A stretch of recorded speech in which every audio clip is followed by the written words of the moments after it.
Drew, this is Commissioner Hanson. Are you going to be joining us here inside the chambers this evening?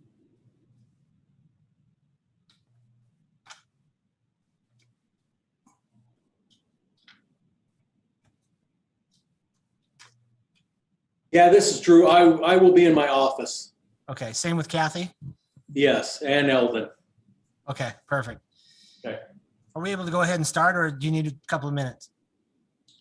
I think let's ask the IS guys if they're ready on the streaming. Brock, are we ready to go? Yep, we're good to go. Okay. So go ahead, Commissioner. Perfect. Kathy, have we heard from Commissioner Anderson by any chance? I have not heard from him, no. Okay. You know what? I'd like to welcome everybody to the Planning Commission meeting on April 21st. We're starting at 5:33 p.m. Tonight I'll give the invocation this evening, followed by Pledge of Allegiance from Commissioner Bullock. Our Father in heaven, as we come before thee in prayer this evening, the start of this meeting, we're grateful for the safety that all of us have been provided to get us here to this meeting today. We're thankful for the opportunity we have to serve in a capacity to help plan and build out the city, work with the residents to make sure we're doing that within accordance to their wishes, along with the laws of the state that we live in. We're thankful for this beautiful place that we live. Please watch over this meeting with some sort of an agreement and a spirit that will help us all work together to do the things that need to be accomplished. Please watch over us as we return home to our families as well. We say these things in the name of Jesus Christ. Amen.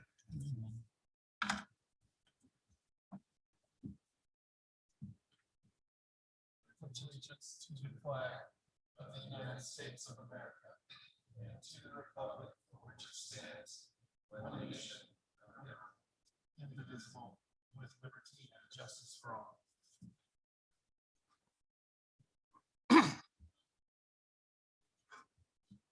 Thank you, Commissioner Bullock. Tonight, we'd also like to recognize the presence of our Councilman Staley and our City Attorney Siegmiller. Thank you for joining us, gentlemen. The first item that we'll look for is an approval of the agenda, item 1A for tonight. I'll look for a motion to do that in a second. This is Commissioner Musso. I make a motion that we approve the minutes Bill, I second that. Approve the agenda. of the agenda. Sheila, I would second that. I've got a first and second, all in favor? Aye. Aye. Any opposed? Let's look at number 2A. This is the approval from the minutes from our previous meeting, April 7th, 2021. Had a chance to look those over if you have any comments. Or Kathy, and if not, look for a motion for that to approve that as well.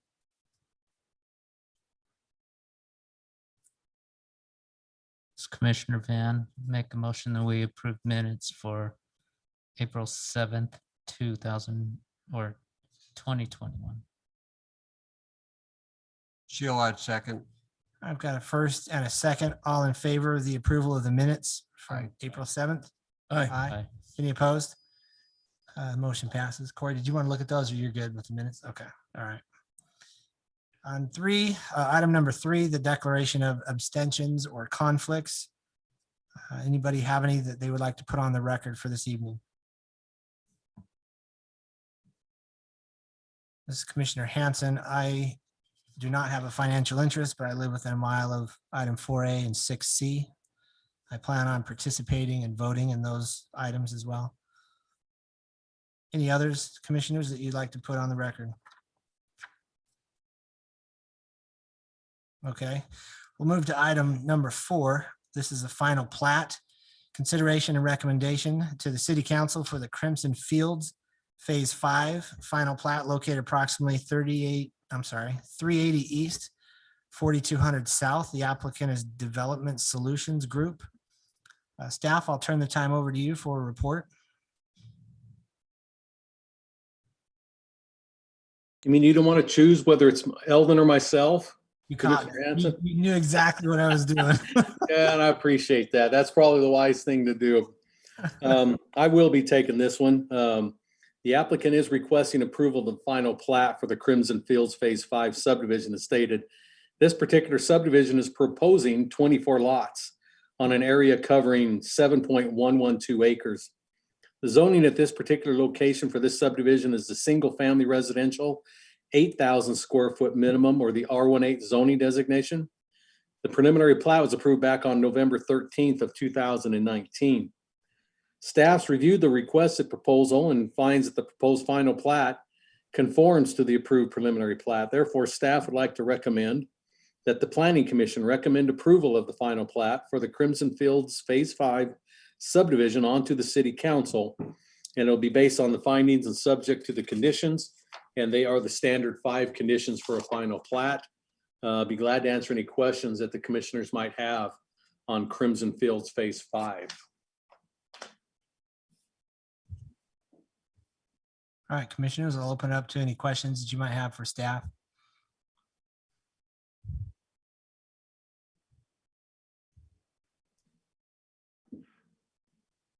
So Drew, this Commissioner Musso, so it appears that the lots 77 to 84, it's a single loaded. And then so they got the road on both sides. And I'm assuming that the hashed mark area is a block wall they're going to have to put in. It's a landscape strip. So will there be a block wall there too? Because 4200 South, isn't that the busy road that's going to go around that? Yes. Okay. And we don't require them to put them in, but I would not be surprised if they put one in because those lots won't sell if they don't probably. Right.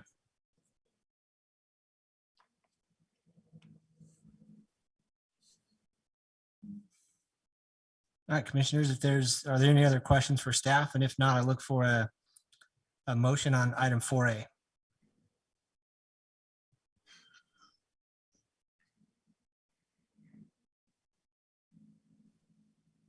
This is Commissioner Anderson. I make a motion on item 4A.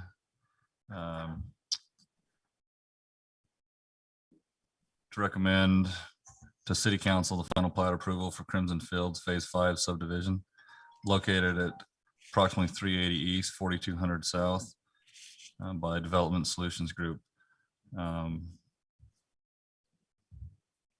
Based on that it meets the general plan and it meets the conforms to the preliminary plat approval conditioned on the 5 standard conditions. This is Musso. I second that. Okay, I've got a first and a second individual voting. Commissioner Anderson, Aye. Commissioner Shield, Aye. Musso, Aye. Fitzampu, Aye. Hanson, I'm an aye as well. Motion passes. Item 4A. We'll move to City Council recommendation for consideration of approval. We'll go to item 5A. This is a conditional use permit.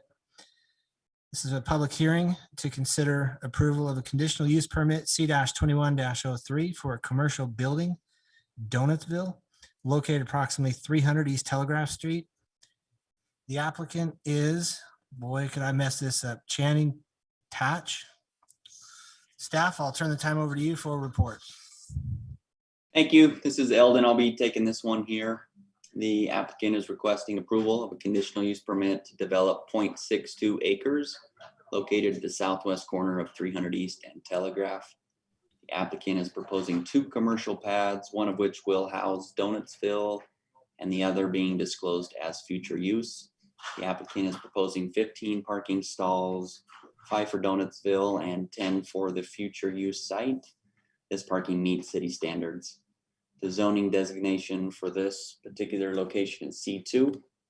The surrounding zoning is C2 to the north, mobile home to the east, and C2 to the west and south. The proposed buildings are under the 5,000 square foot minimum, needing a conditional use, but due to its location, it is required to obtain a conditional use permit. Staff did notice the north end of the building, which faces Telegraph, is going to be all stucco and as proposed, and has concerns that it should be broken up by adding stone Staff also discussed the possibilities of placing a fence between the property to the south, which is a residential home, and welding shop to the rear of the home. Staff concluded this fence may be beneficial. However, the city code does not require a fence due to both properties being zoned C2.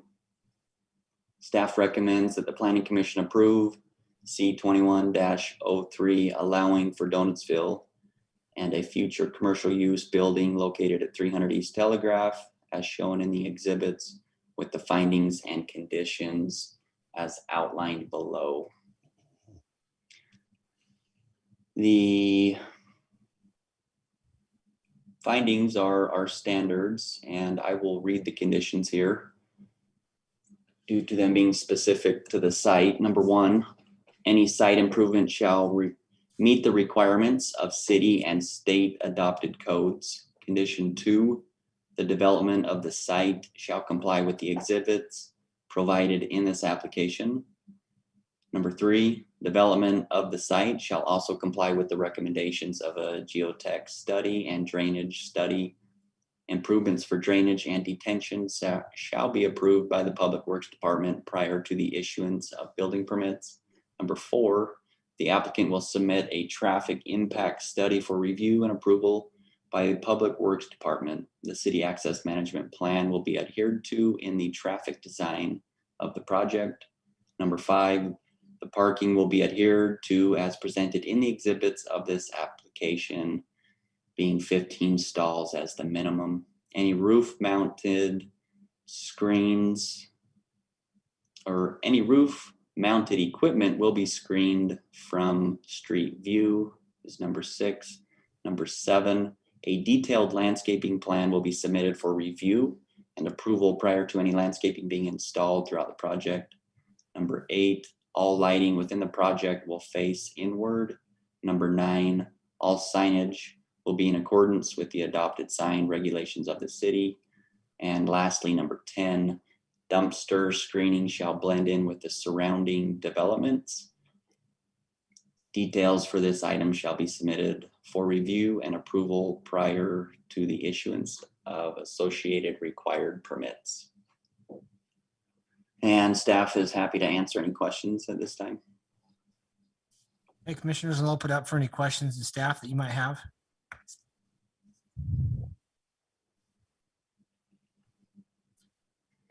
This is Commissioner Musso. Eldon, so the parking requirements of 5 spaces, is that for the restaurant, or is that the 5 spaces also has to include employee parking, correct? It does, correct. Yeah, the square footage of the commercial space there. So if that other building gets built out, and we will assume it probably will at some point. I mean, if they allow 5 spaces for the donut place, and you have 2 to 3 employees, that likely means 2 to 3 cars, that you're going to have like 2 parking spaces or 3 parking spaces at most for customers to go in. So I'm assuming that they're going to basically, what they're thinking is, and I can't put thoughts in their head, but I'm assuming that they must be thinking that they're going to do most of their business as drive-through.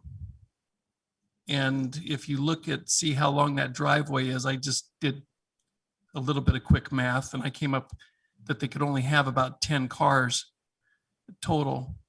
And maybe I'm wrong, but it's not very many more than that from Telegraph around the building to where the drive-through is. Has anybody looked at that?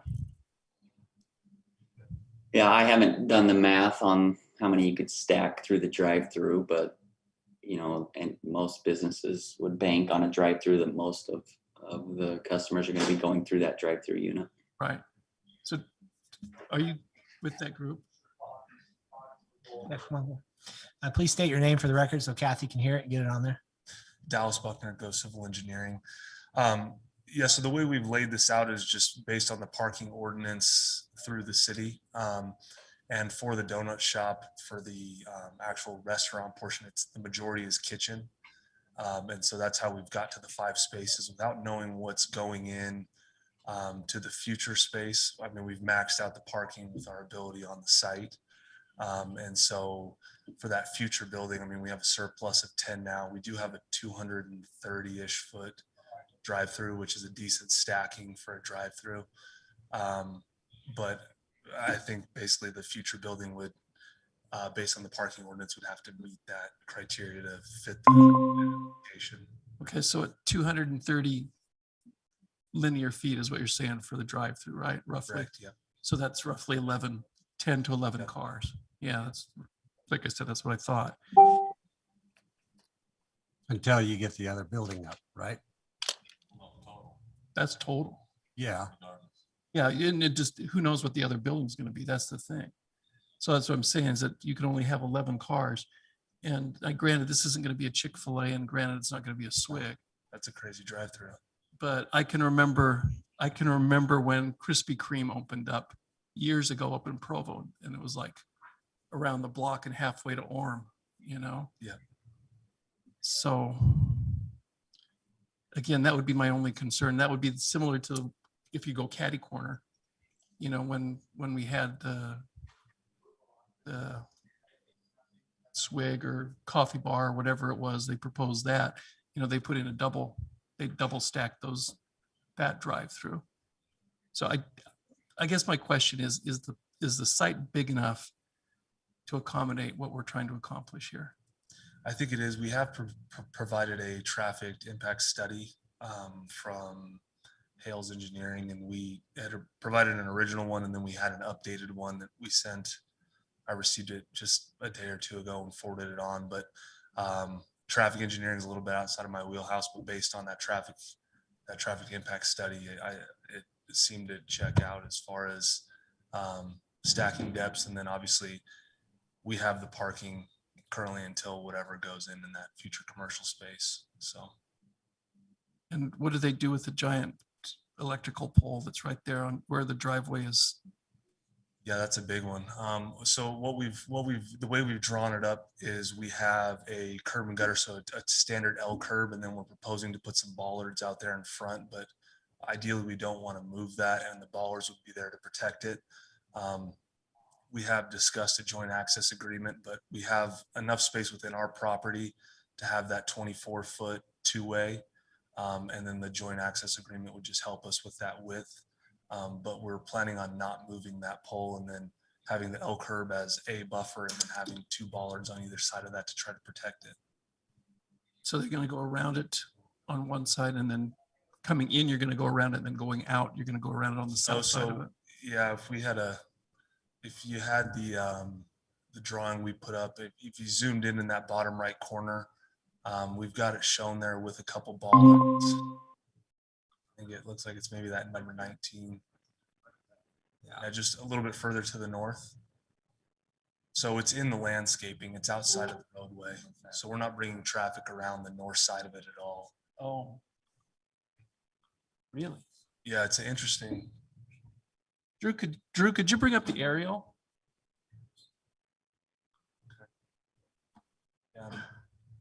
Thanks, Brandon. So for the morning peak trips, we have 54. And then for the evening peak trips, we have 28 as far as anticipated. I believe that that's based off a national database for a donut. In talking with Ryan Hales when he was putting this together, that's what it was based off of for the traffic impact study. Yeah, that's true.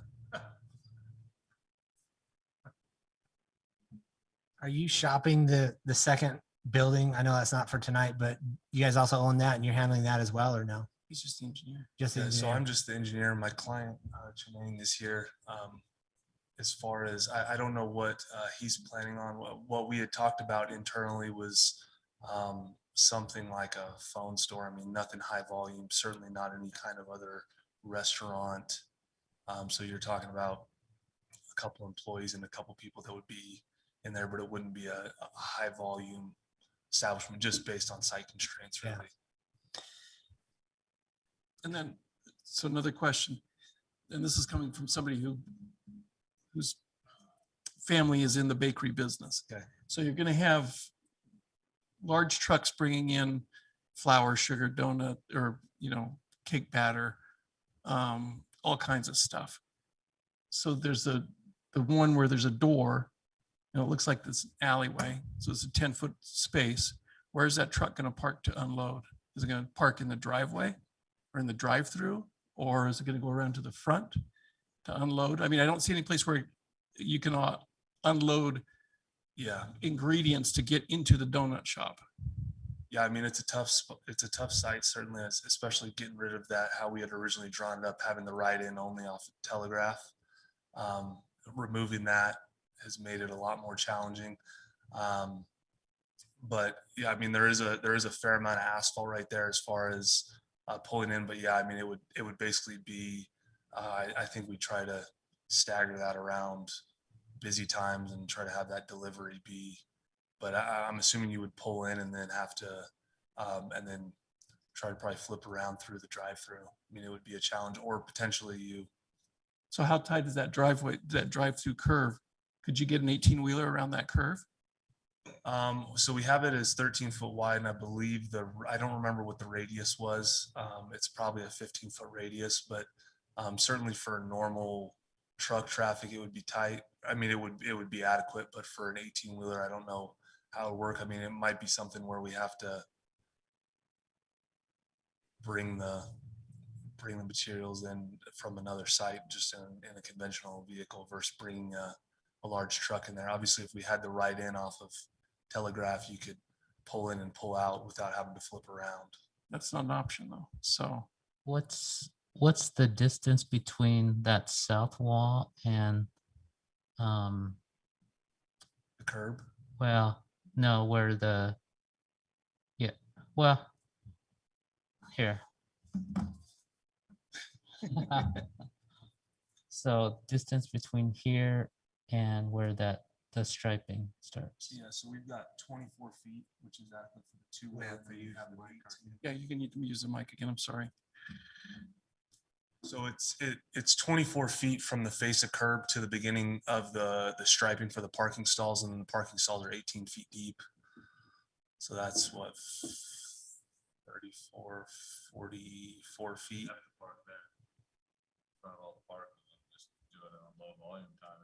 How are you going to turn the truck around? You'd have to come in off Telegraph and pull in and then pull down. So Pete, you could get a semi turned around in that space? Okay. I wouldn't think. No.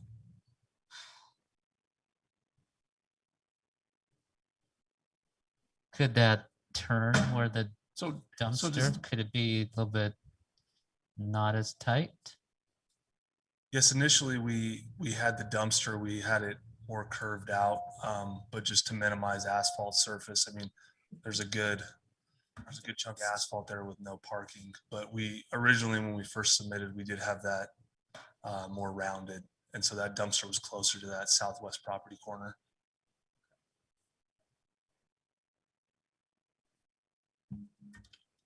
This is Commissioner Anderson. Got some more questions for you. Sure. With the site here, so you got the detention pond here on the east side, but so that's the high side of the lot, at least currently, and it's like 3.5 feet higher than the other side of the lot. How are you going to grade this to where all the water flows to the high side of the lot? Well, yeah, so the site's located at a local high point. So Telegraph and 300, the intersection is a high point, and then the site currently falls off. But essentially what we're doing is we're raising up that southwest corner and kicking the drainage towards the road to get it into those detention basins. You'd have to raise it up like quite a bit. I mean, it Yeah, seems several that feet. the natural outflow would be out onto Telegraph. I mean, unless you're raising that up, but if you raise it up, then how's your road going to work? That road at Telegraph is like 3.5 feet lower than where your detention basin is. So I just don't see how the water is going to run So uphill without raising up a lot of dirt on that whole lot. yeah, and that's basically what we're gonna have to do, because currently everything just drains down to that southwest corner, and then it's all Right. walled off on those perimeters, and so it must just pond up and percolate. So That was part of the reason why we tapered the asphalt back, was just to minimize the amount of fill. But essentially what we're planning on doing is raising up from that dumpster out to catch the drainage. And then we have a couple trench drains on there, and then the curb and gutter system to route it in there. But yeah, I mean, the only way to do it to make it drain is to raise the site. So I'm assuming then that basically everything on the northwest side of the lot is just going to drain back to Telegraph. Yeah, so almost if you took the intersection and just drew a diagonal line to that southwest corner, that's kind of the Okay, the breaking differentiation point. between the drainage basins. Yep. Okay, that makes sense.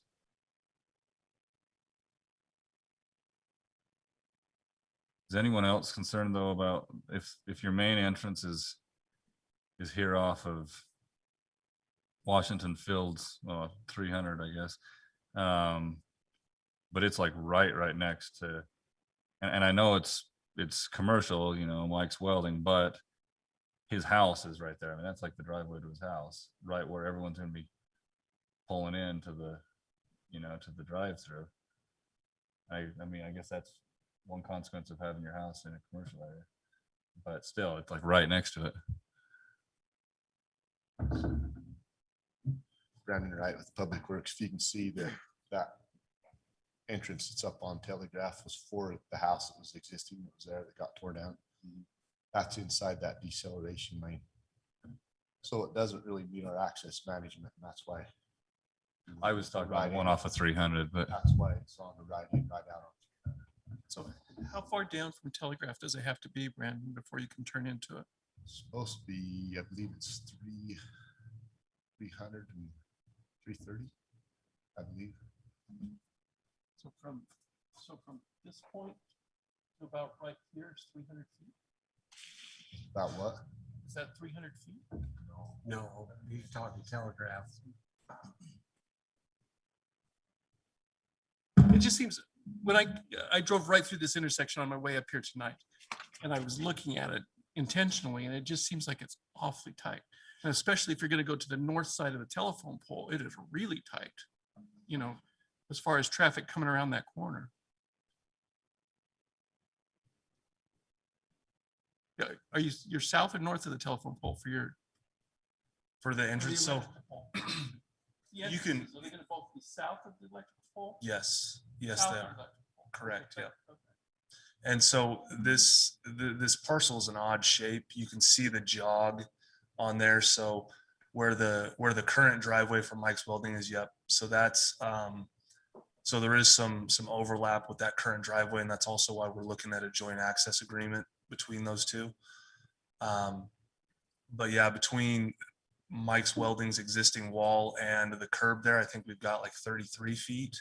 But within our parcel, we have 24 for the two-way, and then we have the curb and gutter, and then we put the bollards there next to the pole just to prohibit anyone from hitting that thing.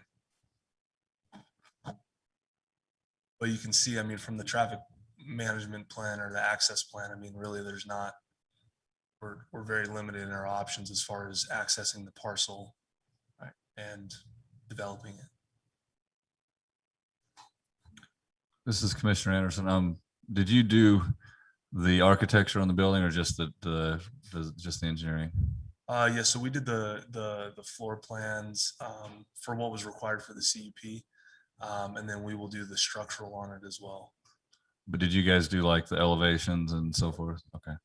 So then I guess that's my next question for you is that, so we've got a front elevation and a left elevation and a right elevation.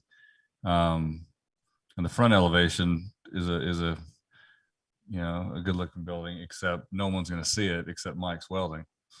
He'll have a good view of that, but we don't have a rear elevation on these plans here.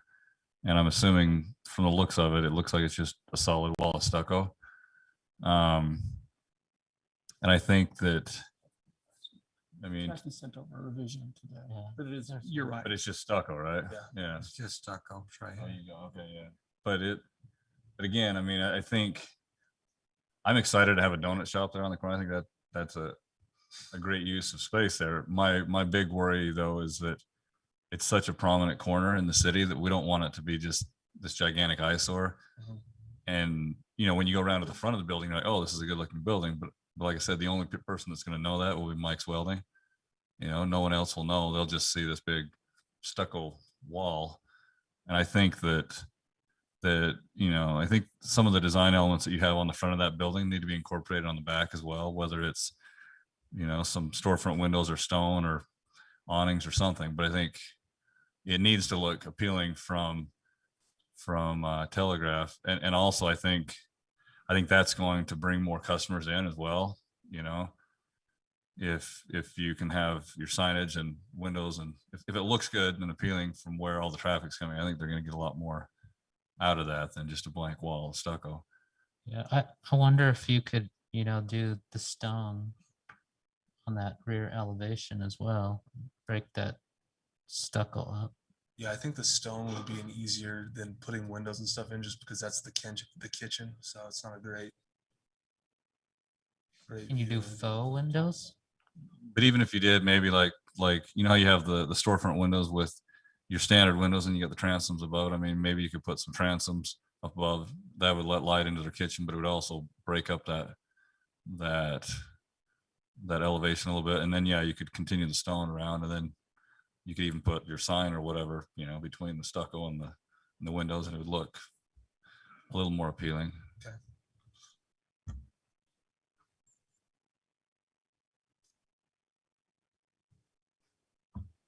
In this, as Commissioner Hanson, in the staff report, they had mentioned something about a block wall as well around the south side of the property. Have they talked with you about that, or do you have any opposition to that? I don't know that it's opposition. I read those findings and I had asked Eldon about that. I don't know that we're necessarily opposed to it. I know that with the commercial, I don't know that there's a requirement for it. There are a lot of walls all around this thing, so putting another wall there. We do have a retained condition from the sidewalk to the adjacent grade, as I mentioned, from raising the side up. So there could be the possibility of tying some kind of retaining wall in with a curb or on the backside of a curb. Okay, I agree that this is definitely a prominent corner in the city that we need to do the best we can about the whole property itself, whether that includes a wall and stone and the things that staff has mentioned. I think that's something we need to consider as well. This is Commissioner Anderson. So if you're raising up that southwest corner, how far are you raising it up? I would assume probably a fair amount. Are you retaining that then between Mike's Welding and this piece?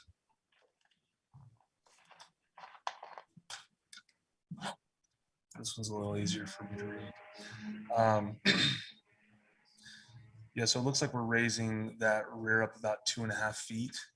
And so whether we do that through a curb with a deepened footing, or if we're able to do it with slopes, that was part of the reason why we trimmed back some of that asphalt.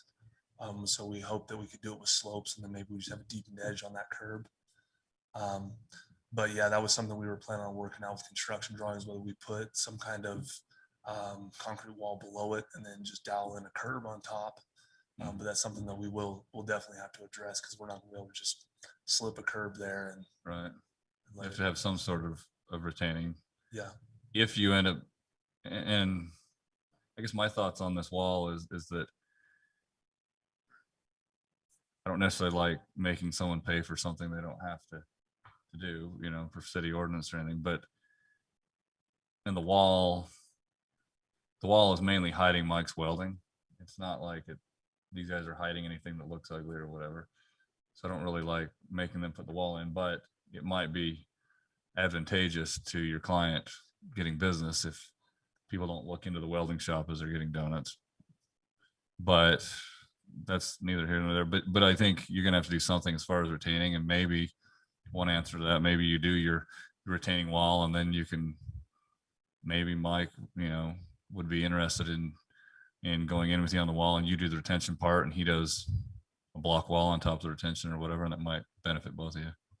Yeah, one of the things from Mike's side that I mean, if you talk about putting a 6-foot wall in there, and then I'm pretty sure he's retaining at least 6 feet. I mean, it's gonna be like a 12-foot face. Whether he's okay with that or not, I don't know.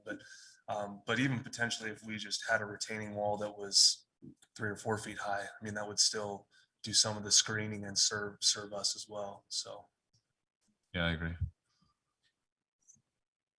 Just because of the layout of the lot, is it impossible to put the front of the building on the Telegraph side?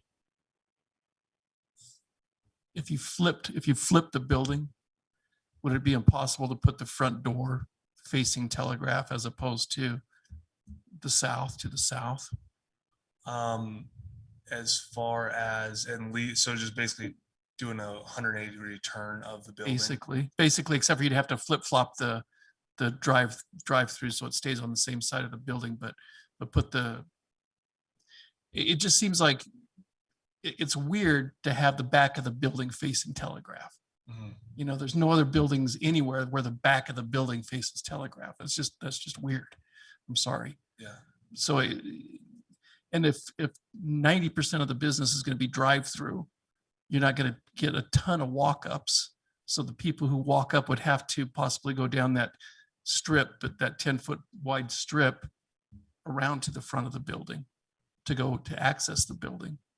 But it just seems like, I mean, the front of the building is very good looking, you know, except for the front of the building to actually the back of the building, it faces Mike's. So I'm just throwing that out. I mean, is there any way to flip the building?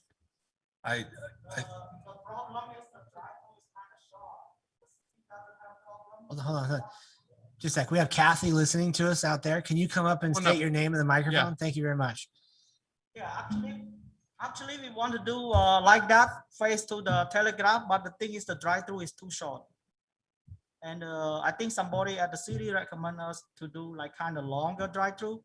But if the city doesn't have problem with facing Telegraph and the drive-through is kind of too short, then we are fine with that. And for the stone on the edge, be willing to do it. Yeah. Okay, but what I'm asking is leave the drive-through where it's at. So you're flipping the kitchen and you're flipping the front of the building. If we flip to the front, the drive-through, because drive-through is just on the right. It's like because the car is on the left when we turn right. Okay, but I guess my question is that if you look at the building, it would not be that difficult to put the drive-through, leave the drive-through where it is, but you're having to flip the insides a little bit and put I'm not making myself clear. Yeah, but it would just make more sense. Yeah, the drive-through is the same, but when we flip the building, the drive-through is gonna be like just right on 300. No. And when the car coming in, it's kind of short. So I think part of the problem with flipping it is that just from an access, people parking and walking in. I mean, then you're walking through the drive-through lane as people. No, you're walking around the side because you have a 10-foot space between your building and the other building as proposed. And if that's concrete, the sidewalk, they could go right up through that and then into the front. Yeah, I guess I was thinking of the spots over on the across spots on the west side. Yeah, on the far west side, you're right. Yeah. You're right, because then you don't want them driving through, but that's going to be employee stuff anyway. I'm assuming that's where you park employee cars. You're not going to have them in front of the building. I don't know. I have an issue with the back of the building facing Telegraph personally, and I don't know if anybody else does, but it just, you know, Shield's our commercial expert here. He's the, you know, you tell me, Doug. Well, I think you're right on that. I envision storefront on Telegraph side, and why hide the kitchen? Let people see what you're doing. Keeps a clean, yeah, keeps a clean shop. So. Or I wonder if coming from a former baker, that doesn't work. Well, I own 4 bakeries in Salt Lake. I wonder too if you could just use faux windows or something like that. I think we'd be more inclined to do the stone with faux windows and incorporate some of those design elements on the backside versus trying to flip, and that would work. Like I said, we just need to change the aesthetics of the front of the building. Needs to look like the front of it. Yeah. Yeah, so whatever's facing Telegraph needs to be a little bit more aesthetically pleasing and make it look like it's a commercial establishment. So Anyway, Essentially, telegraph needs to look like a front of a building, whether it is or not, it needs to look somewhat like the front of the building, nicer, whatever. But Like, I agree, if like you don't, when- if you flip it, you would have to have a weird walking path to get around it. I get that. Like Bean and Brew, you know, at Smith in Washington, I don't know, St. George of Washington, the new one, New Smith. That 3 building is facing, the back of the building, facing the road too. Yeah. Like Bean and Brew, the taco, Chronic Taco, all those buildings. But it's facing Yeah. within the center. You know, This is. right. This is its own, yeah, this is its own island. Yeah, but we're willing to add the stone, you know, to make it look nicer. Let me have the two of you just stick around for just a minute. This is a public hearing, so I want to open that and see if there's anybody that has questions or comments that you might be able to answer as well. If you don't mind, we can do that. Thank you. Okay, thank you. At this time, I'm going to open the public comment section for item 5A. Is there anybody here in the chambers that would like to speak? Please step up to the mic and remember that Kathy is taking notes. If you could state your name and speak clearly, that would be appreciative. Thank you. I'll do my best for some clear speaking. Thank you. Mike Hall with Mike's Welding.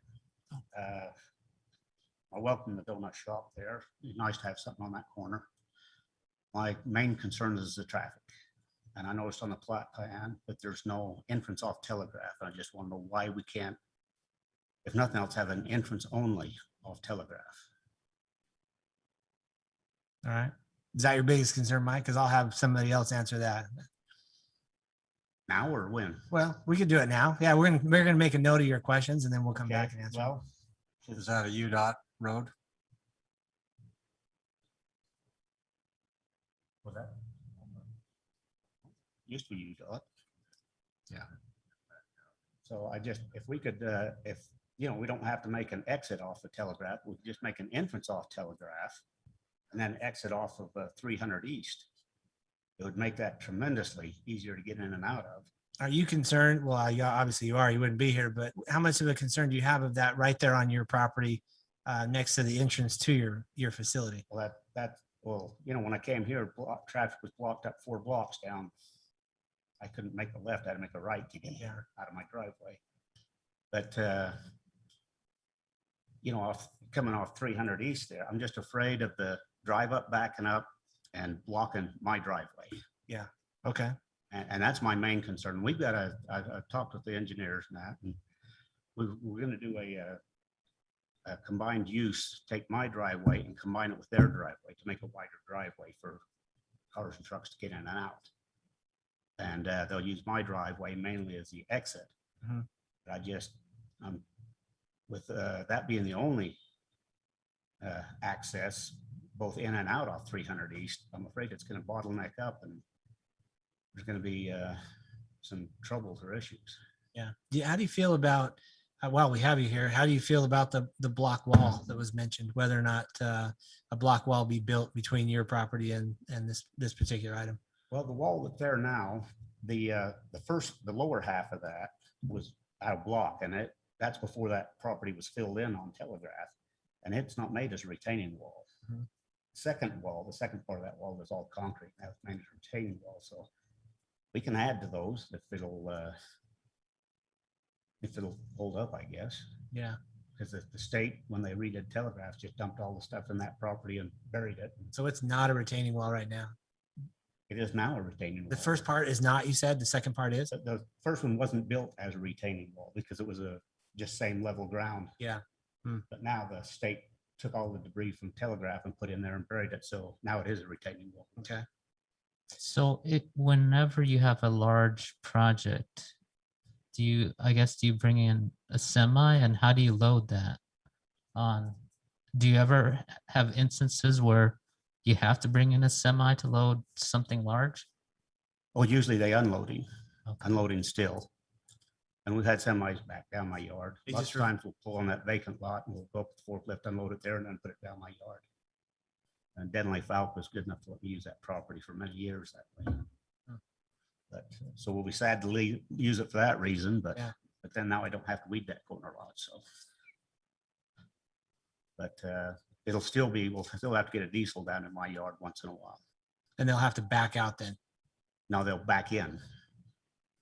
They've been backing in, and so they'll back. It's in. going to be tricky to get them in or out then, really. Yeah, it is tricky, but they do it now. They just do it in In the morning? non-high traffic Yeah. times. Okay. So this is a right in, right out, is that correct? And are you currently a right in, right out? What do you mean by right in, right out? That means when you leave your house, you can't go north. All you can do is go south. I go north if the traffic will let me, Right. but But that's Like I gonna, say, is that gonna sometimes- change? even in my south driveway coming out of my house. Right. Even there, if somebody doesn't let me in, I wait 2-3 lights just to make a left-hand turn. Right. So I'm just, that's my only concern. I'm just proposing that we allow them to have at least an entrance off the Telegraph. And that'll greatly reduce the traffic problem. And they could, it'd be great if they could go in and out off Telegraph and 300 East, but at least an entrance off Telegraph. Okay. And they can exit out to 300 East. Hey, Dallas, is there a reason why there isn't an entrance off of Telegraph? So we had originally shown an entrance on the Telegraph. Dallas, do you mind? I'm sorry, Dallas, to be rude, but could you mind coming up here and sharing that with Mike? Sure, yes. Only for Kathy, because Kathy can't hear whenever anybody's in the audience. No problem. So currently there is a driveway there, and you can see the concrete pad from where it's been poured. But initially we had shown a right-in only with signage. A comment going through the CUP process said that it didn't meet the access management plan, and so that's why we removed it for the second submittal. Certainly, we would prefer to have a right-in only there, just for that flow reason, for the unloading, all of that. In talking with Mike previously on site, he had said that driveway was actually put in when the road was widened for the lot, so it didn't ever serve anything as far as what had been previously on the site from a number of years ago. And so when Telegraph was widened, that was put in. And that was my initial question to Brandon too, as far as, is this grandfathered? But he said, based on the access management plan and the decel lane, that wouldn't be allowed for this project. Brandon, is it because it's within 300 feet of that intersection? That's correct. I just measured it just off of GIS, and we only have about 179 feet across the front. That calls, if it's a right in, right out, it calls for a minimum of 330. I mean, if this is something you guys want to approach, we can definitely have discussions, deeper discussions with our engineer, and see if a right in would affect that deceleration lane. But it would affect the stacking too, if you They came actually in. had it over farther to the west, so the stacking was more to the east. They had the park, it came in behind the parking. The parking stalls on that exhibit Drew showed. So I mean, it's something I just need to bring forth to you guys what our access management was, and that was why we had the discussions and talks we made. This is Commissioner Anderson. I think if that's an option, if that's something we could at least look at with the city, I think having an entrance off of Telegraph works a whole lot better for the general public and also for Mike and for the donut shop in general. I think that, and then just an exit only onto 300, because then you can actually get out on 300, but I mean, there's no turn lane there on 300 to be able to come in. That's gonna be a giant traffic jam trying to get in and out at the same spot. Can we require a median to block that so people don't go north on 300? Well, there's no room for a median. Yeah. Yeah. Wasn't warranted in the traffic study. They didn't talk about medians. So if you have a curb cut on Telegraph, is that gonna change your buildings to front Telegraph? Would that change that? I don't think it would change. I mean, basically where we're showing the in out currently, I mean, we have it maxed as far from the subdivision as we can. That's based on that existing curb cut that's there today. But certainly from a drive-through staffing standpoint, I mean, Better. it's a much better option. Mhm. So that it's not backing out on. Yeah, because it's going to loop around the whole property then. I do want to ask though, the one on the opposite corner to the east and the north side of Telegraph, that came in and there was no access on Telegraph with that one, if you remember right. All the access was right in, right out on 300. So if we need to look at this deeper for some access, better access for this, I'm asking that we take the time and look at it without just approving it like this, just for the simple reason. Right, but isn't it true though that the traffic going south from Telegraph is a whole lot more than going north on 300? 10 to 1. I don't have those counts, but I mean, I mean, I don't know. as many times as I go through that intersection, it seems like, you know, your traffic is 90% of it's to the south. If you do an access, a right in up there on Telegraph, you're still gonna get people that are gonna try to turn in off of 300 right hand. So that's why I'm asking if. Oh, we're you gonna mean- look at this deeper. So you're saying you can try to turn them like this? No, you can't. There's median right there. Coming down south on 300 Going south on 300, turning in, from Telegraph, you're still gonna get the right hand in right there. because I have to turn in that way to So get to my that's, driveway. that's what I'm saying. If we're gonna look at this deeper, we need to stop and look at it deeper if this is what way we're going. I don't see a problem with having both accesses in You know, we could have a, and only at one have a access right out. only on Telegraph and an in and out at 300. That doesn't meet our access management. And that's why I'm standing up here talking about this. That- We need to. look Okay, at this. yeah. So what do we need to do, Brandon? What are you asking us? That's what I'm asking. Is that we table it? You guys want to go this route? I'm asking for time. Well, I think he's got to close. Yeah, Mike, do you have anything else you'd like to add, being the, No, I mean, they Public said, comment? it's talking about footage from the corner to the property or, you know, to the Telegraph ramp. And I went and measured, it's 186 feet from center line of the 300 east sidewalk back to the start of the existing driveway there on 300 or on Telegraph. It's only 128 feet to the driveway to, Right. by mine, yeah, to where their proposed driveway starts. So yeah, we're a lot closer that way than the other. yeah. But that's a deceleration lane. That's the problem on Telegraph. Mike, thanks for your comments.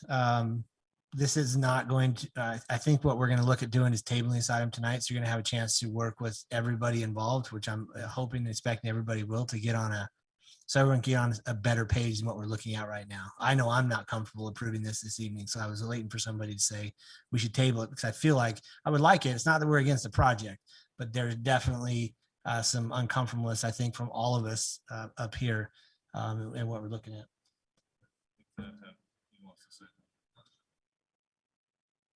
Okay, perfect. So what we'd like to do, if there's no, Mike, thank you for your comments. I appreciate it.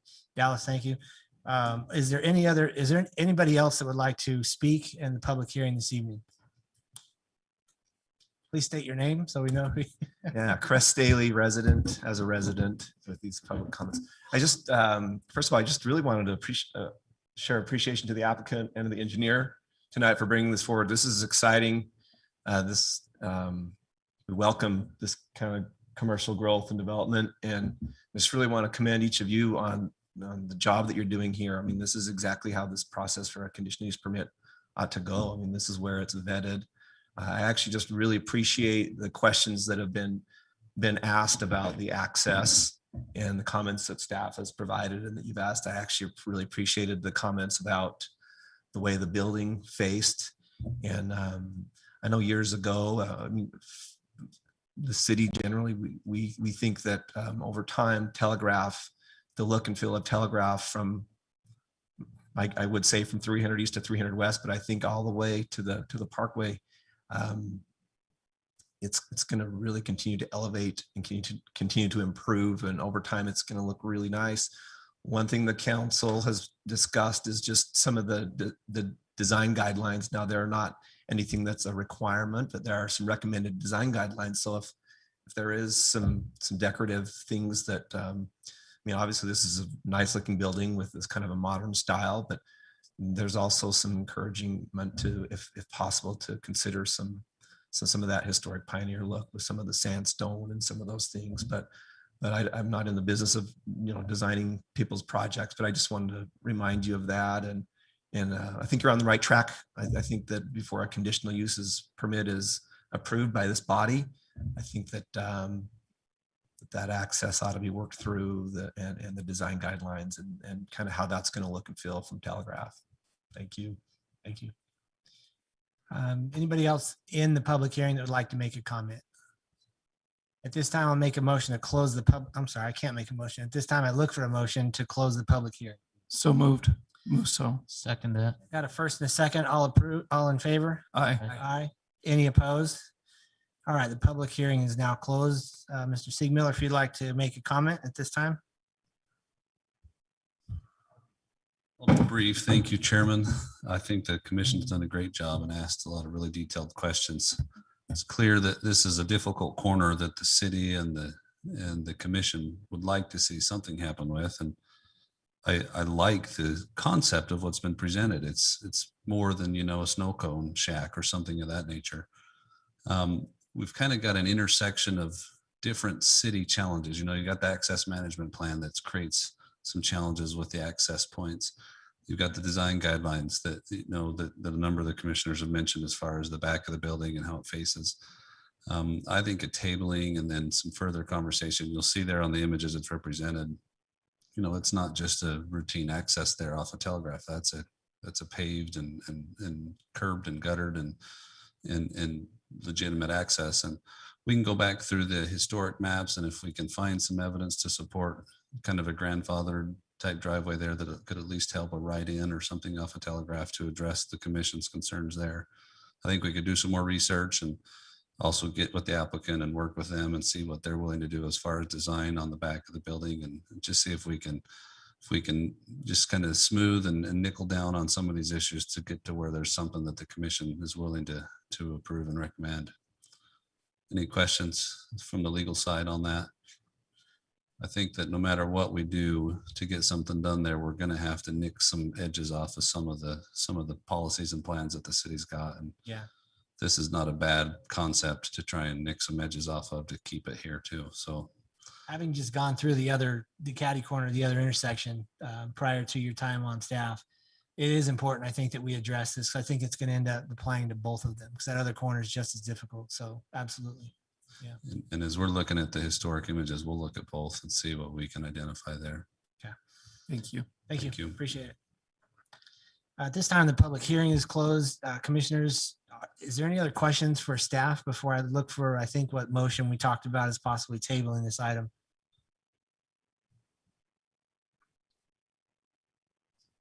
Drew, is there anything that we're missing from staff that we might be completely off left field somehow? Are you understanding where we're headed with this? Hey, I'm a center fielder, but left field's not a bad place. No, I think you're okay. I think this gives us time to work that out because, you are dealing with a historic situation here. We are, so we'll dig in a little deeper, see what we can find. I appreciate our city attorney's comments and Brandon's comments and Eldon, preparing this. And so we'll get out the pencil sharpener and see what we can do to come back and dress up that north side of the building and see what we can do about this access. I think it'd be best to table it. Okay, thank you. Yeah, I think as a chair, I think that we're going to end up with a better product and all parties are going to come to that conclusion. I'd be very surprised if that didn't happen. So at this time, I'll look for a motion from the commissioners. Commissioner Anderson, I make a motion that we table the action for conditional use permit at the corner of 300 East and Telegraph, specifically to address the design criteria with regards to Telegraph Street, primarily making, with emphasis of making that, this corner more appealing, more curb appeal, and tie into the rest of of, the downtown area.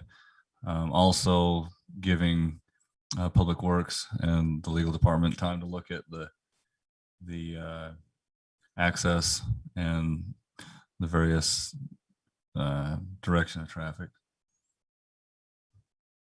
This is Moose, so I second that. I've got a first and a second. Individual voting: Anderson, Aye. Shield, Aye. Musso, Aye. Fitzampu. Aye. I'm Hanson. I'm an aye as well.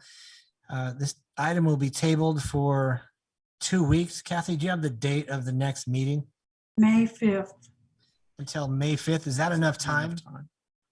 Okay. We're getting heads nodded yes. We'll table this to May 5th.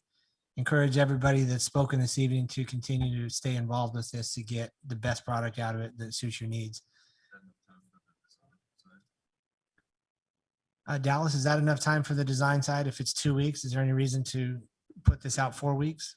No, yeah, we had originally drawn it in, so I mean, we have a version saved, so as far as the right end, that's still on the table. Okay. And as far as making alternates, just Okay, so this will be tabled until May 5th and we'll hear it at that time. Everybody, thank you for coming. I appreciate the comments. That closes item 5A. We'll go to item number 6A. This is a preliminary plat. It's a public hearing as well for consideration and recommendation to the city council for the Falcon Storage Condominiums preliminary plat located approximately 36 East Industrial Drive. The applicant is Josh Cantor. Staff will turn the time over to you for the report. Thanks, Commissioner. This is Eldon. I'll present this. The applicant is requesting approval of a preliminary plat for the Falcon Storage Condominium subdivision located at approximately 100 East Industrial Drive. The applicant is proposing 121 individual storage units on an area of coverage of 8.55 acres.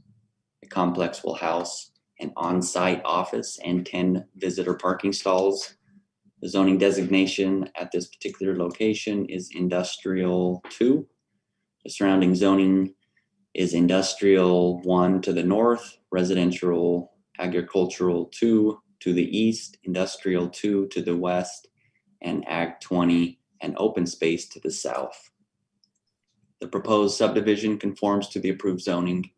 The request meets the subdivision requirements and other city ordinances as it relates to this location. Staff has reviewed the request and recommends approval with conditions of the preliminary plat as outlined. Staff recommends that the Planning Commission recommend approval of the preliminary plat for the Falcon Storage Condominiums subdivision to the City Council based on the following findings and subject to the following conditions, both of which are our standards. And we're happy to answer any questions at this time. Commissioners, before I ask and open up for questions to staff, I'm going to open this up for a public hearing. Is there anybody here in the chambers that would like to make a comment on item 6A? At this time, I look for a motion to close the public hearing on item 6A. This Shield, I propose that we close the public hearing on 6A. Musso, I second. Got a first and a second. All in favor? Aye. Any opposed? The public hearing is closed. At this time, commissioners, I'll open up for any questions that you have for staff. Brandon, this is Musso again. I hate to, in my world, when it says Falcon Storage Condominiums, is this just a fancy name for it? Because a condominium in my world is that you actually have ownership in something. And I can't imagine that they're going to sell off individual units. Yeah, I'm looking at the scale. Mark Rains, I'm the engineer on the project, and that's exactly what they're going to do. Okay. So they're Exactly basically what you're going to do is you're going to sell off the units. Yep. So they're gonna be kind of like man cave sort of. No, things? they're not going to be man caves, and we're restricting that by what we give each unit. They're not getting water, sewer service. They'll have electricity. They're getting control. How long someone can stay in the building with they monitor the gates in and out. So if anyone stays overnight, it throws a flag with their CCNRs and their HOAs, and that tenant will be dealt with. Basically, as simple as I can explain it. They're storage units that you can own instead of rent. Okay, But they're not gonna be hobbyist sort of things. The big difference between, like, when this first case came to me, I came to the same conclusion. They're giving me man caves. That product is really hard to bring to Washington City because the ordinances are written in a certain way that would require more of the building, and it won't be financially viable in that case. So they chose to go with this product. With that, we do have to do some things. We have to sprinkler the buildings for fire code, but we don't have to do firewalls between each unit.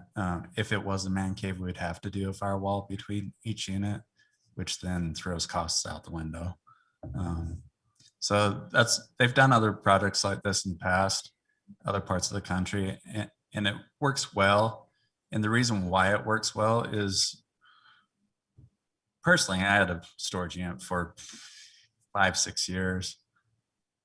It was a throwaway money. At the end, when I got rid of the unit, I ended up throwing away everything that was in the unit anyway. So it's a complete waste of money.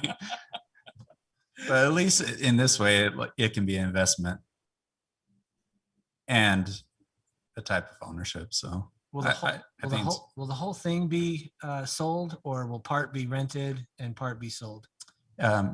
Each unit's going to be sold So they'll all as be private sold. ownership. It's just going to be the airspace, just like a condo. So paint surface to paint surface type thing. And then everything else is going to be owned by the HOA company. So basically the HOA dues are kind of like the land rent and property management, Yep. et cetera. Yep. Are they allowed to sublease it? I'm not sure about that. My guess is no, because that would have to have an overlay zoning on top of that, but we can check into that. So the developer's not going to keep a certain amount of these to rent out? I'm not sure about that. I can find out and get that answer back to you. Yeah, I was wanting to know, like, if I wanted to buy one and then rent it out, use it as an investment for me. And Or a block of them? I would hope that's not the case, but I want to know if that's true. That would come down to whatever the city ordinances allow. If it's allowed, then yeah. If it's not, then it would be restricted. Eldon or Drew, do you know if that's allowed? If that's something that's allowed within the city? Well, my quick response to that, Eldon, if you don't mind, I'll just jump in and, I mean, if I own a condo right now, a residential one, I can rent it out as long as they use it with the permitted uses in the zone.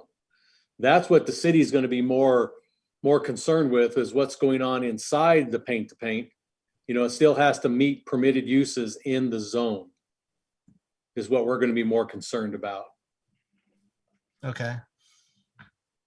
But the electrical will only be 110, won't be any higher than that in each unit. That's highly controlled by cost. Right now, that's what was proposed, is just the 110 service, but I know they're looking into that, whether they allow each unit to be air conditioning or not, or that's the stuff Well, they're not going to be separately metered then, are they? no, I don't know. I mean, if it's a condo, you'd almost have to have it separately metered. And there your cost just went up astronomical. Yeah, I can find out from the client. Also, I had a question about the height. So I'm looking at the architectural renderings. If you scroll down, Drew, to that one, the size of that, in relation to that pickup in that storage unit, it looks like it's a two or 3 story building. Is that? It's a 1-story building. The garage doors will be set at 14 feet. Okay. That car is a your standard RV is block. Your Yeah. motorhome's a little bit small. The requirements on a fifth wheel RV are not allowed to be higher than 13.5 feet by code. So No, I'm just being Yeah, I know. Flipping it, just say your RV. Small. I got a big RV and I was looking at units 22, 23, and 24. That's about it. Yeah, but I mean, even those things are huge. That's 80 feet long. Well, a truck and a trailer, you're Well, 65. Yeah, to put the whole thing in. So, okay, the only thing that I can even think of that's similar to this in the area is down in Sun River, where they built those man cave That's things. the closest, but they do have the man cave capability. That's 2 stories. They have Right, shower, sewer, water, all that. right. So yeah. we're not going to do that. But I mean, has a market study been done on these things? They've 'Cause said- this isn't just storage units. These things are, I mean, when you're looking at 1,800 square feet, It is. but you don't need 1,600 square feet for boat and RV. I mean, it depends on how many units you have. Okay. Well, yeah. The one I'm in on that Washington boat. Dam The garage Road. is never big enough. Yeah. Well, nobody has a big enough garage. I mean, good grief, but still, these things, this isn't just your standard little, storage unit. And they have various sizes. So Yeah. there's some smaller ones, but the market trend is bigger on Everything. everything. Yeah. On garages, for homes, storage units, across the board, bigger I is mean, better. your smallest unit's 960 square feet, and then it goes up from there. Yep. But they're marketing to sell and you gotta have a sellable product. If it's too small, it's not gonna sell. Yeah. Right. That's where you gotta kind of switch your mindset of it's not just a storage unit, it's an ownership of an area. So that warrants a bigger product. But we don't know what the utilities are going to be like. It's just gonna have power. I'm Just not sure power. on the size But of we power. don't know if they're going to be individually metered. They That's have the to be. only question. They could handle it with HOA dues. It could Yeah, if it could it's- happen either way. If it's limited to 110 and they have a light, their door opener and maybe a plug, they can limit that on HOA. But as soon as they go in and start using a saw and a grinder, then they're going to get their neighbors mad at them. 220 welder. That's right. Stuff like You that. just can't do that. But again, it doesn't really matter to us whether they're individually metered or That's right. jointly metered or whether they have 220 or anything, because it all comes down to what Drew said. It all comes down to you're only allowed to do This in these units what the city allows, and that's it. So it doesn't matter how they're built. It's the city. People either comply with the city ordinances or they don't. And then it gets policed by who? The HOA? Yeah. Yeah. So it and the has nothing to financial do- interest. It doesn't to matter. keep That's it how it's running built. how it's supposed to. So Well, I like the idea. I like the location of it. I think there's some unanswered questions, but I don't think that's enough to hold it up. Yeah. I think it's interesting. It's new to the area. It'll probably have a lot. Like I said, I'm interested. So it's and I'm not interested in anything. that was I'm sure there's that was my thoughts exactly. I'm sure there's a market out there for that. Got me. Yeah, you got me. I can't afford one of those, but I'm sure there's a market. Come on, man. Go Well, big. Yeah. Thanks. Well, thanks. Appreciate it. All right, we open and close the public hearing. We've heard from we'll call him the developer. And is there any other questions for Drew or staff?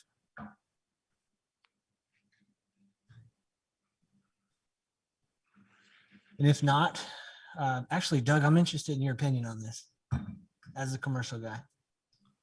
Well, personally, I like the location. I don't know what else you can do with that location because you can't get sewer into the back of it. Yeah. So I think it's a good use for this product. And I think it's a good location.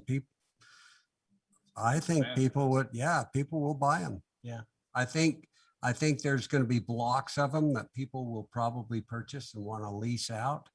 And I don't know how they're going to police that with their residents up front, but they'll work it out. Yeah. Awesome. I'll look for a motion on this item from one of the commissioners. Yeah. This is Sheila. I would recommend that we approve and pass on to the city council for approval for the Falcon Storage Condominium subdivision located approximately 100 East and Industrial Drive. The applicant is Josh Cantor or Tony St. George.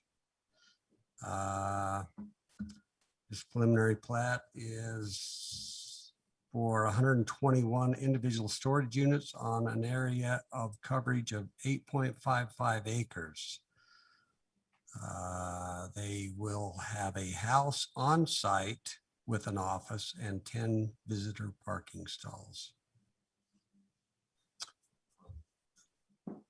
Oh, yep. And I would recommend that we comply to the staff and to the conditions attached thereof. I had one last question. Sure. Is it all going to be built out in one phase? They're looking at costs right now to determine that. We'd like the option to be able to build them in different phases, I but think we almost have to build them as they sell. yeah. Okay. Thank you. Commissioner Anderson, I second the motion. I've got a first and a second individual voting. Anderson, Aye. Shield, Aye. Musso, Aye. Pitzampu, Aye. Hanson. I'm an aye as well. Moves along item 6A to a recommendation to city council for approval. Thank you, gentlemen. We'll move on to item number 6B. This is a public hearing and consideration and public hearing for consideration and recommendation to our city council for the Majestic Court preliminary plat located approximately north end of Noble Drive. The applicant is TB Property Development LLC. Turn the time over to staff for their report. Thanks, Commissioner. This is Eldon. I'll be reporting this one. The applicant is requesting approval of a preliminary plat for the Majestic Court subdivision located at approximately Noble Drive and 2900 South. The applicant is proposing 7 lots in an area coverage of 5 acres. The zoning designation at this particular location is single family residential, 15,000 square foot minimum. The surrounding zoning is open space to the north and east, R115 to the west, and residential half to the south. Proposed subdivision conforms to the approved zoning. The request meets the subdivision requirements and other city ordinances as it relates to this location. Staff has reviewed the request and recommends approval with conditions of the preliminary plat as outlined. Staff recommends that the Planning Commission recommend approval of the preliminary plat for the Majestic Court subdivision to the City Council based on the following findings and subject to the following conditions, all of which were the standards in conjunction with the Hillside Committee review that met on site, conditions 13, 14, and 15, which read, common space should be utilized as much as possible in the green hashed out areas found in the Hillside report. Number 14, all slopes with a 3:1 or greater ratio shall have engineering design. And lastly, number 15, geotech notes should include moisture content, collapsible soils, and note any other items of concern. And we'll have happy to answer any questions at this time. Thanks, Eldon. Commissioners, at this time, prior to our comments or questions, I'm going to open this up for a public hearing. Is there anybody here in the chambers that would like to make a comment on particular item 6B? At this time, I'll look to close the public hearing. I'll look for a motion to close the public hearing.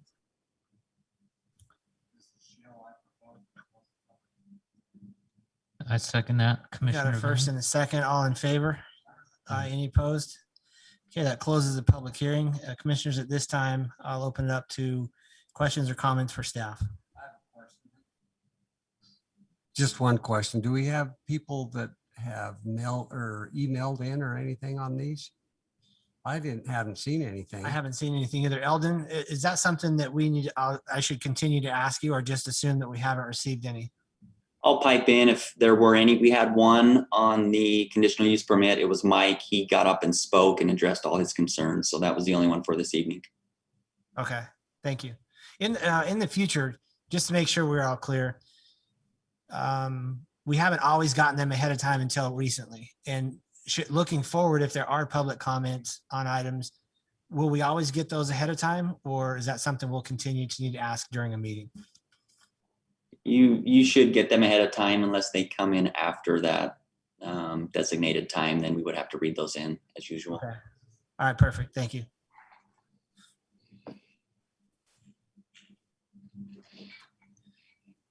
Commissioners, any questions for staff on this item? And if not, I'll look for a motion.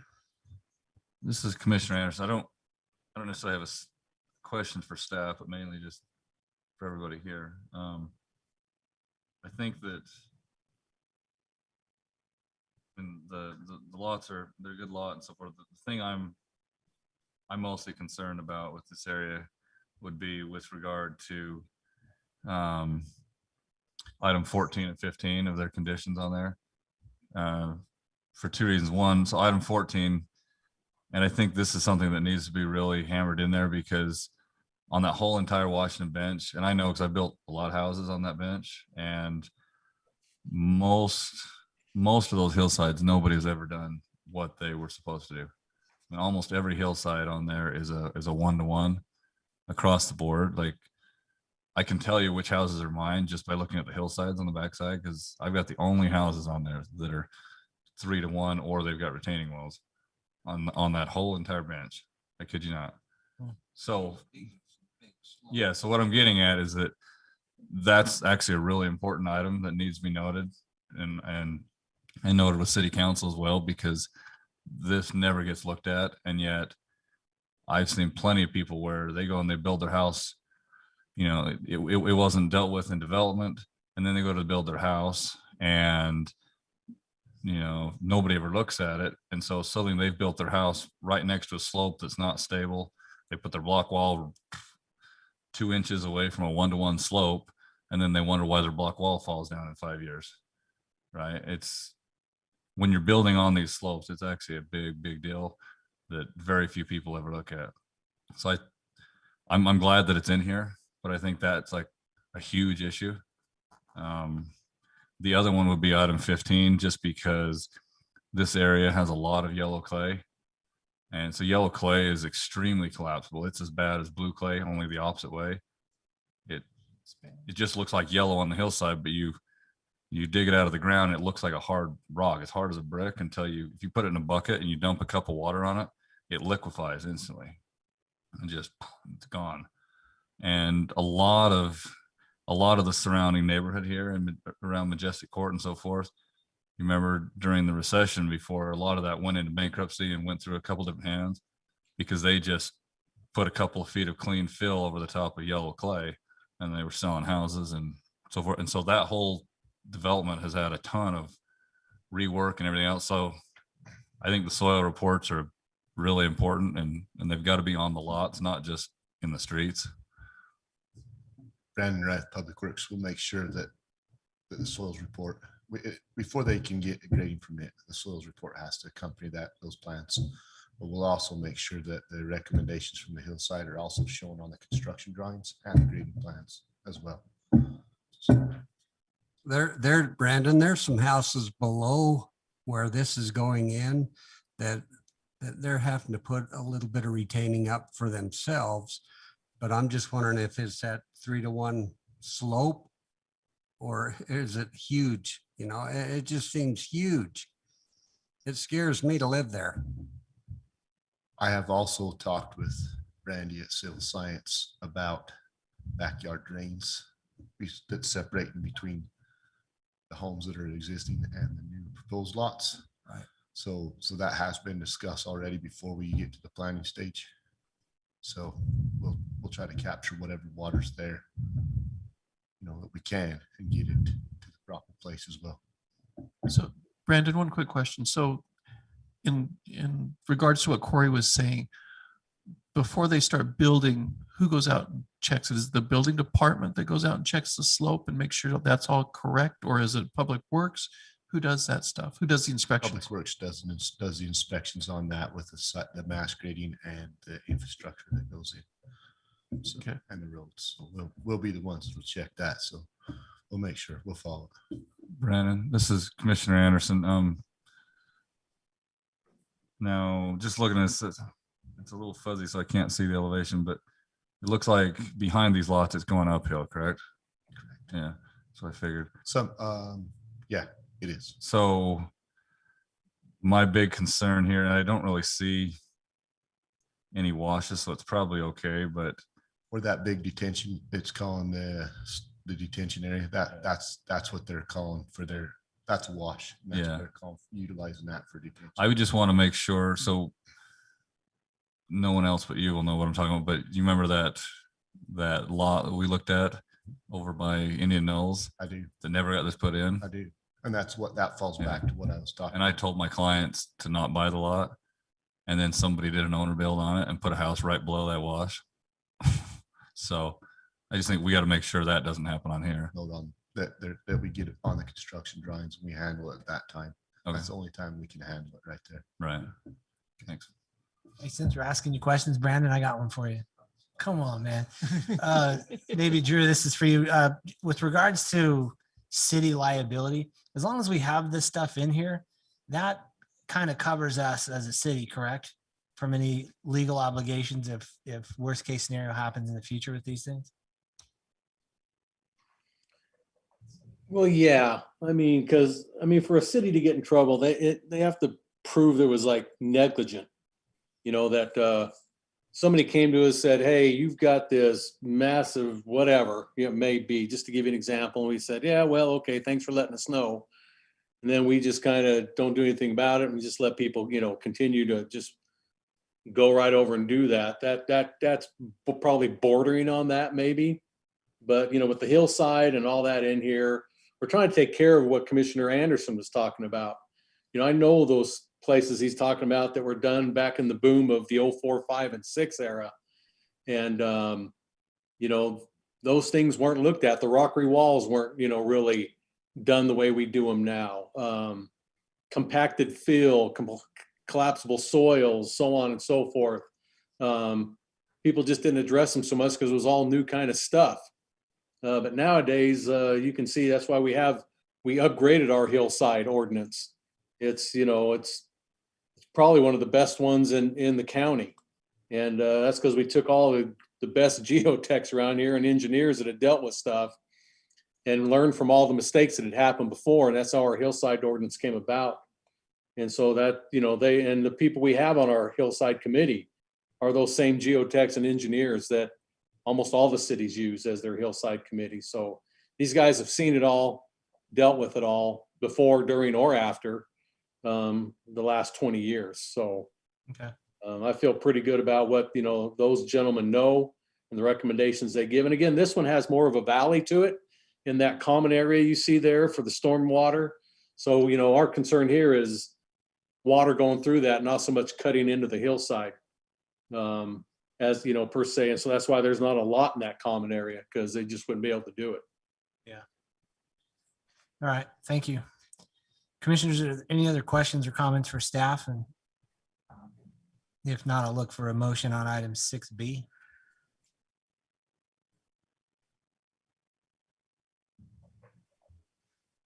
I'll make that motion. I make a motion that we recommend approval to City Council for the preliminary plat for the Majestic Court subdivision located at approximately Noble Drive and 2900 South, with the recommendations outlined in the staff report.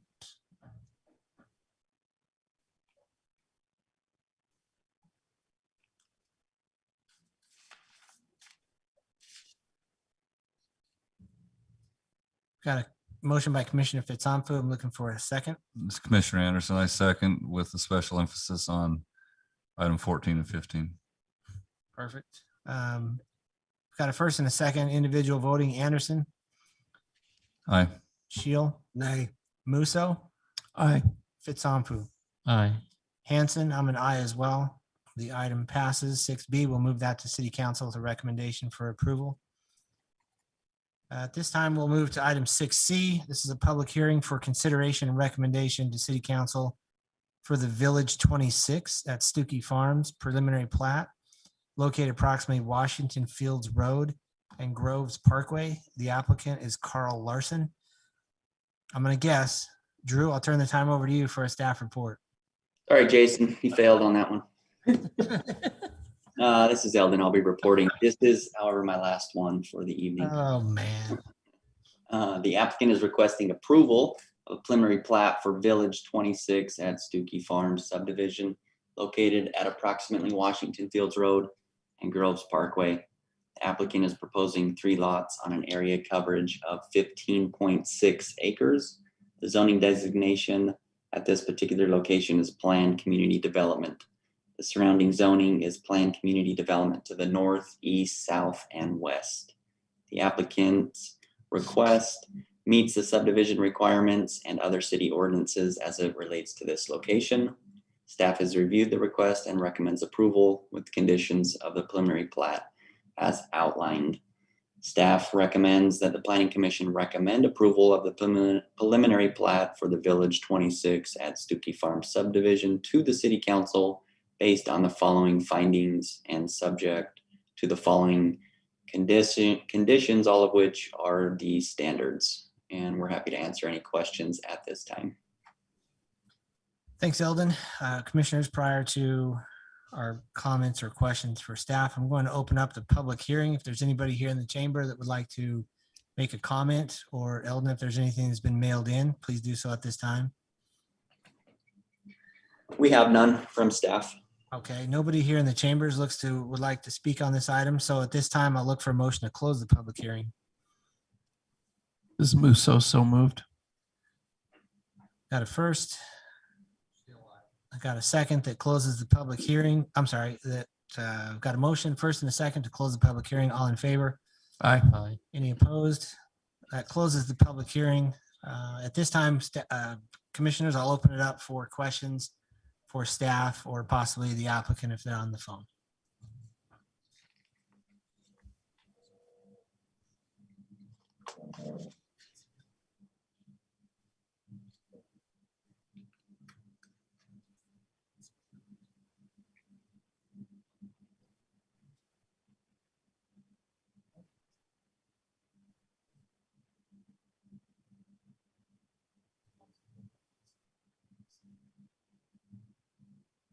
Yeah, so hey, Eldon, can you tell us what these things are? I mean, because we're all looking at this, trying to figure out what the heck it is. As far as what they're gonna put there. Yeah, we're unaware of what is going to be put there. Primrose is to the north, which is already existing under a conditional use permit. The other 1 and 3 lots are nothing here. Just breaking them off the larger piece is what we're doing tonight. Granted. Eldon, can you zoom in on the general notes on that as well?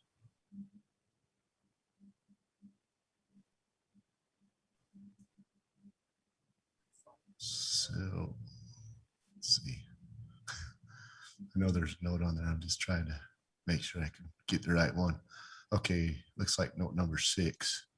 So, as Eldon said, that lot number 2 is Primrose Assisted Living, which is what's built out there right now. We're just going through the final process.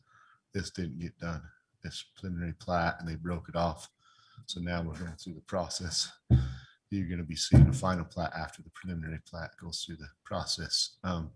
So note number 6, lot 2 has, taken care of their impact fees for the stormwater. Lots 1 and 3 are subject to the said stormwater fee, and each one will have their own individual site plan approval. They'll have to come in here and then go through the site plan approval as lots develop. Does that make sense?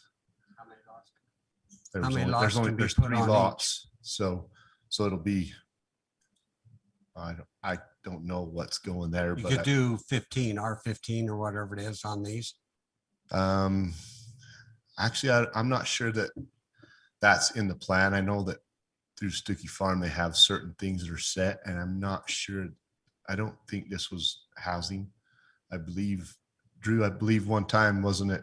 One of those was a church. It's a PCD, so it doesn't matter, right? Say that again. It's a PCD, so.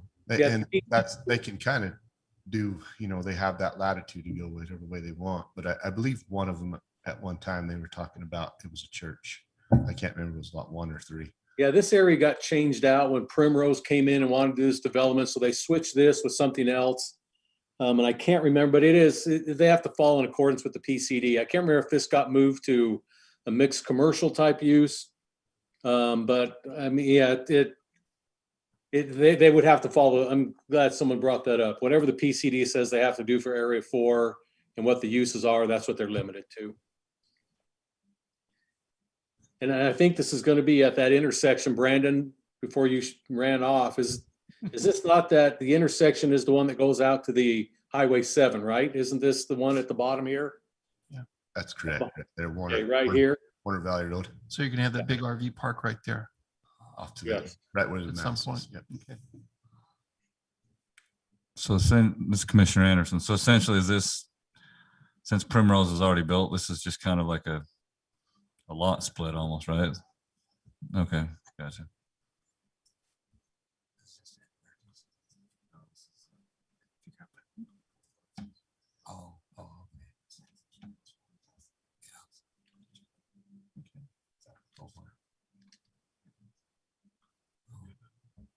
Oh, sorry. Any other questions, commissioners? If not, I look for a motion on this item.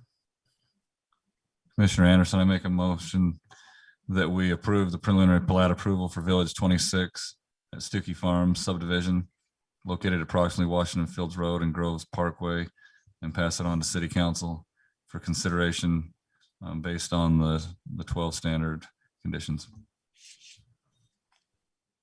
This Shield, I second that. We've got a first and a second individual voting. Anderson, Aye. Shield, Aye. Musso, Aye. Fitzamfu. Aye. I'm Hanson. I'm an aye as well. Item 6C passes. We'll send to City Council for recommendation for approval. Because it was mentioned, Drew, the Caddy Corner RV park and gas station, is that still on, or is there any delays that we're not aware of since we've seen that project? To my understanding, it's still on. They came and got an extension on their conditional use permit from you good folks a couple months ago. So I haven't heard it's off the table. I thought it was until they came back and asked for that extension. So Yeah. hopefully it's still going to be happening. But they're running out of time. I will put that. So, Okay. but yeah. Awesome. At this time, we'll move to item 7A. This is a zone change. Public hearing for consideration and a recommendation to City Council, a zone change request Z-21-10 to change from RA1 residential agricultural minimum 1 acre to R1-15 single family residential 15,000 square foot minimum lots located approximately 300 West and Sycamore Lane. The applicant is Jed Christensen. I'm going to give it another guess. Drew, I'll turn the time over to you for a staff report. Good guess. You did it. Yes, it is mine. Yes. So I will take that. The applicant, as stated, is requesting approval to change the zoning of approximately 5.02 acres. Now, the requested change is from, again, stated as in the beginning there, from the RA 1 acre, which is residential agricultural 1 acre minimum zoning, to the proposed single family residential 15,000 square foot minimum, or referred to as the R1-15 zoning designation. The request for the R1-15 is for the purpose of removing the 5.02 acres out of the RA1 zone and the associated bonus density program that it originally came in under, moving the subdivision into a straight zoning scenario stated by the R1-15.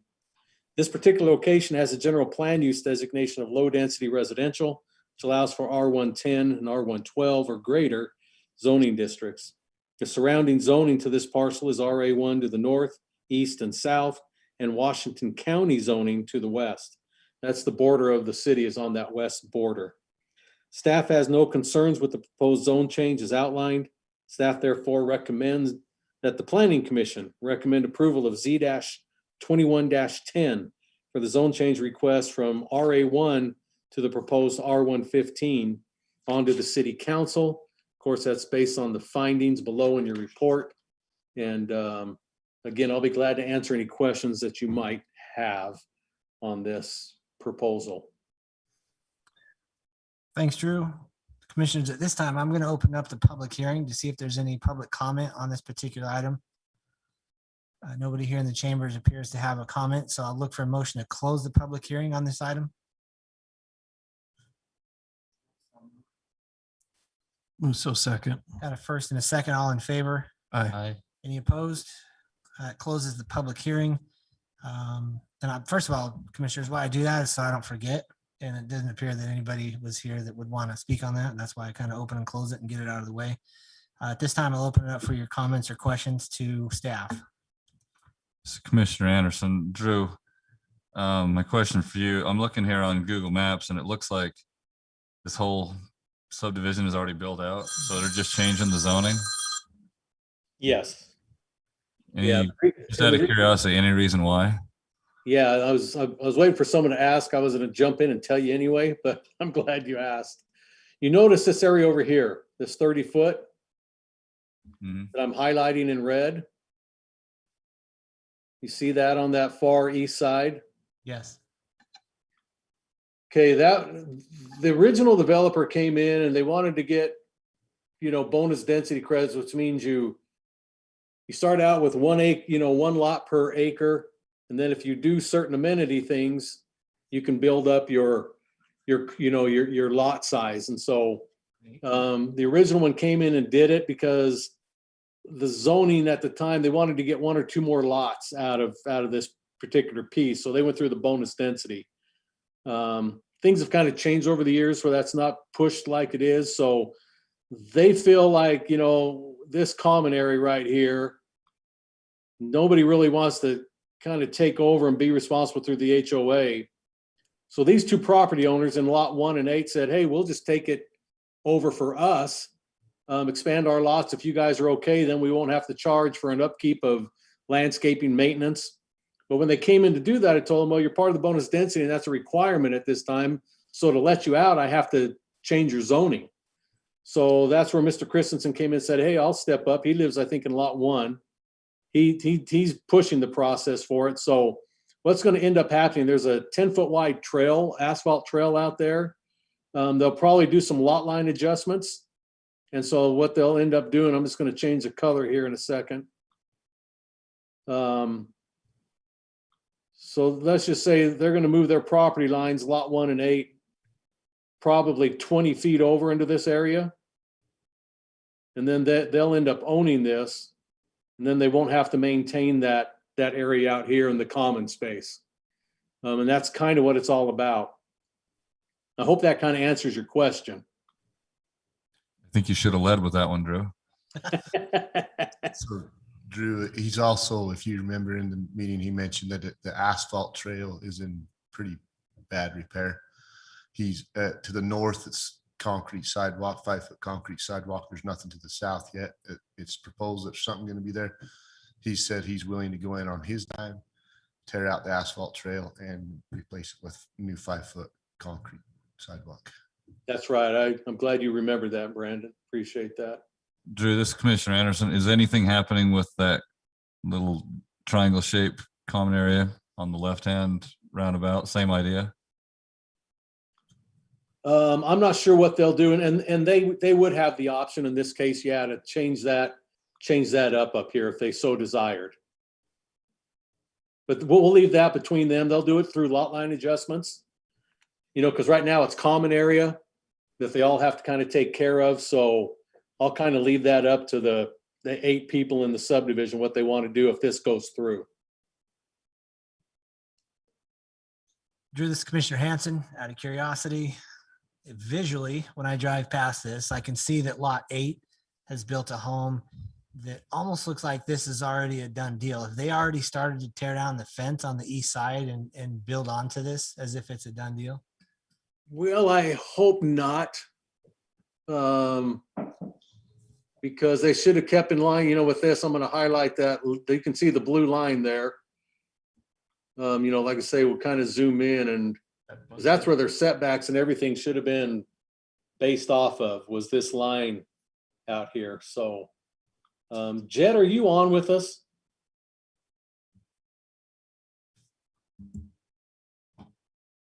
So I thought Jed said he was going to tune in tonight.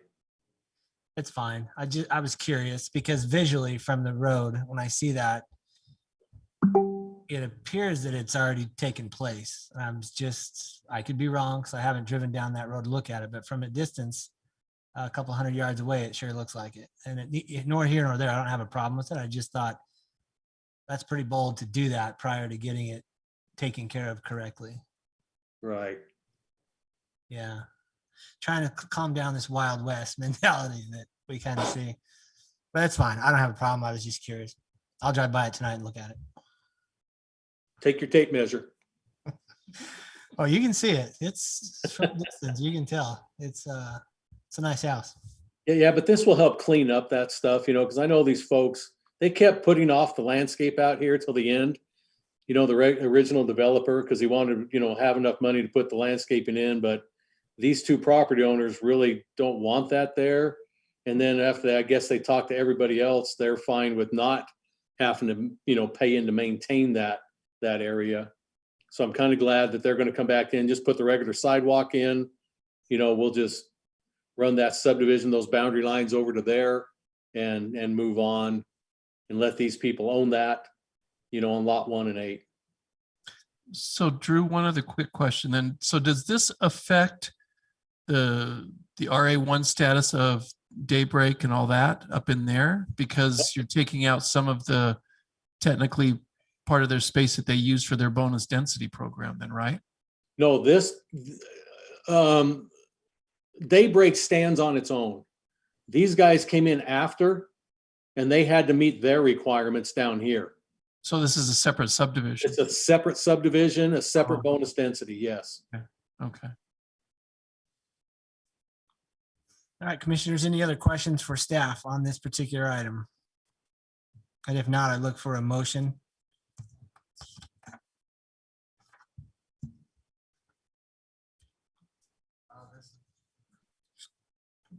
This is Shill. I would make a motion that we forward this to the city council, item 7A, Z-21-10 to rezone approximately 5.02 acres located approximately 300 West Sycamore Lane from the current residential agricultural 1 acre minimum RA1 zoning to a proposed single-family resident 15,000 square feet R-1-15 zoning designation. Sanderson, I second. I've got a first and a second. Individual voting: Anderson, Aye. Shield, Aye. Musso, Aye. Fitzampu. Aye. I'm Hanson. I'm an aye as well. Motion passes. At this time, is there any other comments or questions for tonight from the commissioners to staff or the commission? If not, staff, thank you for all your help, especially Brandon coming up again, making an appearance so often. Drew, thank you. Eldon, thank you. And Kathy, thank you very much. I look for a motion to adjourn the meeting this evening. So moved. Musso. Anderson, second. All in favor? Aye. Aye. Aye. Any opposed? Thank you all for coming. We'll see you in 2 weeks.